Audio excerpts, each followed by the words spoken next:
এদা হ্যাঁ বল। আমার একটা ছেলে হলো খুব মেরেছে। তুই তাকে আমার নাম বলিসনি? আরে তোর নাম বলার পরে আমাকে আরো হলো মেরেছে। এত বড় সাহস? চল দেখি কোন নামটা। তোকে মেরেছিস?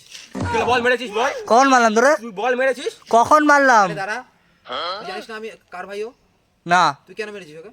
বল আরে মারলাম না কখন? আরে ভাই দাঁড়া, আরে মেরেছে আমাকে। কথা বলছি, কথাটা বলতে দে। ঠিক আছে বল। কেন মারলি বল? আরে মারলাম না কখন? তুই কি আমার কথা বলতে দিবি এখানে? তো বলছিস তো বল। আর তুই মাঝখানে আমরা ঢুকছিস। ঠিক আছে বল, আমি কিছু বলবো না।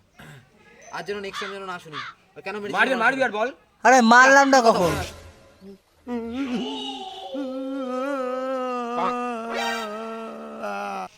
আর আর গায়ে হাত দিবি? দিদিবা গায়ে দিবি বল। আরে মারলাম না কখন? তুই কি মাথা মাথা গেছে তো? আমি কথা বলছি তো এখানে, ঠিক তুই আছে মাঝখানে বল, কেন কথা বল, বলছিস? বল। তুই কেন মেরেছিস বল? বল মারবি আর মেরেছিস কেন বল। আরে মারি। যা।